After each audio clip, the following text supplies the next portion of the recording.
Good morning, kiddos. Today's lesson is Unit 8, Lesson 10, and it is for Thursday, April 23rd. Today we're going to be finding the volume of a prism, a rectangular prism specifically, and there is a formula for volume, and it is length times width times height, or volume, or V, equals L times W times H. And we'll demonstrate that on the homework side today. And on the remembering side, you're going to have order of operations, and you're going to be working through unit cubes and volume, which we've done in the past 3 lessons. So if you need any help with those, I'll go over a couple like we normally do on the remembering side, but then you need to refer back to lessons 7, 8, and 9 if you need any extra help on those. I think that you'll be able to get through them pretty quickly. As I said, they're just review. I have also included for the remembering here on the front page PEMDAS so that you can remember the order of operations, and the little trick or the saying is, please excuse my dear Aunt Sally. As we get started on the homework side, we're going to look at the prism on the right, and it's made out of unit cubes, and it is going to ask us to break it up into different layers. And when we talk about layers, we're going to be looking at this as if we were slicing it straight across horizontally. Okay, so we would take one chunk out, and that would be a layer. So you can see that this one, there are 3 different layers. So if you sliced it horizontally, you'd cut it into 3 different sections. Number 1 asks you how many cubes are in a layer, and the way that you can figure that out is you can either multiply the front and side by each other to figure out that one layer, and you can see that this layer has 1, 2, 3, 4 across the front, and it is 1, 2, 3, 4 deep. And you could do 4 times 4 to get you 16. Or the other thing you could do is you could just simply count each one in those layers. And that would just be counting straight across. 1, 2, 3, 4, 5, 6, 7, 8, 9, 10, 11, 12, 13, 14, 15, 16. Either way, it gets you an answer of 16. Number 2 asks us how many layers are in the prism, and we cut that up right here with the green line here and the purple line here, and we can see that we have 1 layer, 2 layers, and 3 layers in our prism. Number 3 says, write a multiplication expression for the volume. And in the beginning of the lesson, what I told you was that volume, or V, is equal to length times width times height. When we look at length, I'm going to underline the length in green, and you can see that our length is 4. And we're going to multiply that by the width, and I'll underline the width, which is how far back it goes, and that is 4. And we're going to also look at the height, which I'm going to highlight here in purple, and there's the height, which is 3.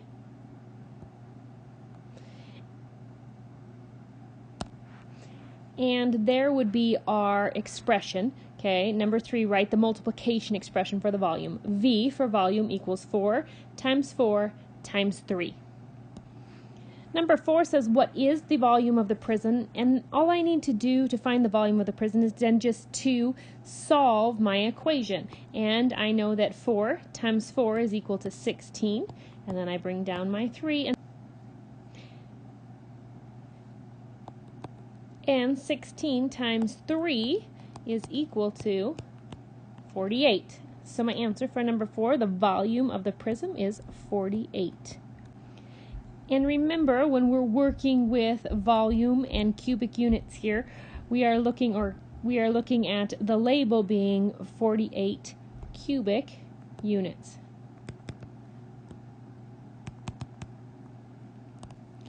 We're going to do a couple of the volume problems in 5 through 10 together, and I do want you to do the other ones on your own. I think after we do a couple more examples, you'll be able to get the hang of it. And you just need to remember that your equation is V for volume is equal to length, which is L, times W, which is width, times H, which is height. Okay, so if we look at number 5, we have V equals 7, you can see that here, times our width, which is 5, times 3. And if we take volume, we have 7 times 5 is equal to 35 times 3, and 35 times 3 is equal to 105, or 105 cubic inches. I think I'll jump down and do number 10 with you, and we're going to leave our equation up at the top. Volume is equal to length times width times height. And if we look here on number 10, we're working with yards, so our answer is going to be cubic yards. And we have a length, so we have volume is equal to, and down here we have 30 yards times width, which is 20 yards, times height, which is 14 yards.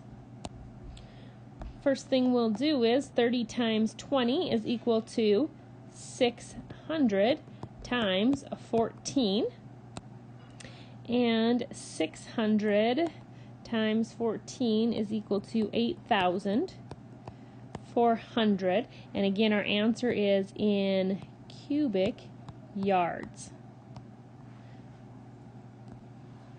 You can pause the video here and work on 6, 7, 8, and 9 on your own, and restart the video once you've finished those 4 on your own. Remember to keep your equation up here, which is volume is equal to length times width times height, and then just plug the information from each of your questions in there.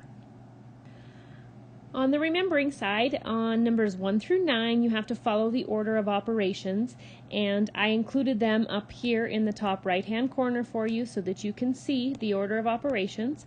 And remember, you do what's in parentheses first, exponents next, which we're not doing or using right now. Then you multiply or divide, and last you add or subtract. So doing them in order is very important.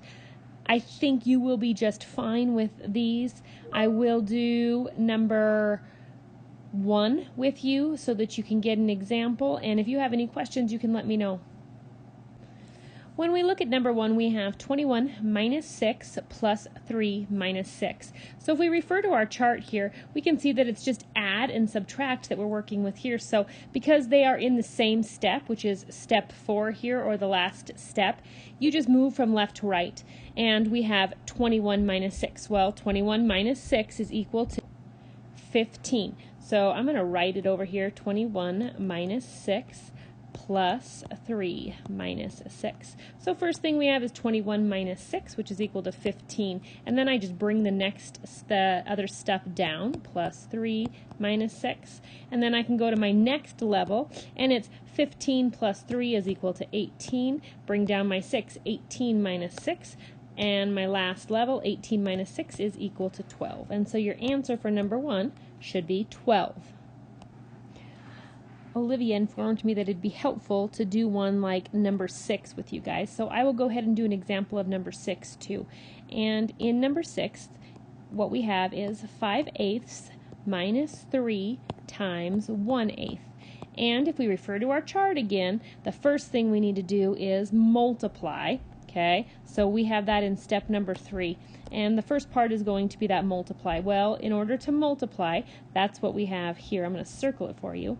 We have 3, and we write 3 as a fraction as 3 over 1 times 1 over 8, which is equal to 3/16. So now we can move to the subtraction piece, which is 5/8 minus our 3/16. And when I look at this, I know that I need to have a common denominator in order to be able to subtract. And right now my denominators are 16 and 8. And I know that I can get 8 to be 16 by multiplying the top and the bottom. Remember, whatever we do to the top of a fraction, we do to the bottom, both by 2. So it becomes 10/16 minus 3/16, and then your answer is going to be 7/16. And then we can look at numbers 10 and 11. And what it says for 10 and 11, it says find the number of unit cubes and the volume. And this is what we've been working on. And I'm going to move the page down so that we can see that better. Remember, when finding unit cubes, if we look at number 10, you can take a slice or a layer. I call a slice when you cut down horizontally, and you can count the number of cubes on the face, or you can just multiply this first side by the bottom, and that will give you the area or the number of unit cubes in one slice, and then you would simply multiply it by however many unit cubes it is deep. In this case, this side here is 1, 2, 3, 4, and across is 1, 2, 3, 4, 5. So we know that in order to get one slice, it's 20 total cubes in a slice. In order to figure out how many unit cubes there are total, we would have to then take our 20 and multiply it by whatever that depth is. And in order to figure out the depth, you have to count how many deep it is. And here we have 1, 2, 3, 4, 5, 6. So it would be 20 times 6. And 20 times 6 is equal to 120. So your number of unit cubes is 120, and then your volume is equal to 120 cubic units. If you follow those same steps that we just did there, you can complete number 11. And remember, there's no stretch your thinking, so you are finished once you complete number 11.